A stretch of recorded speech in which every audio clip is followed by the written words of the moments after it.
So even if it's just one item, I always appreciate my little harvest.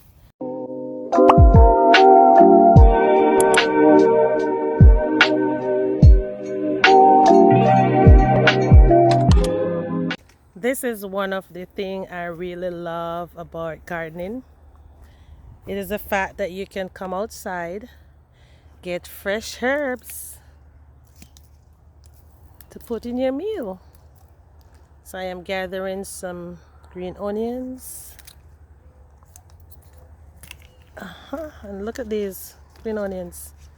They're so thick, nice, smells real good. Time for some rosemary.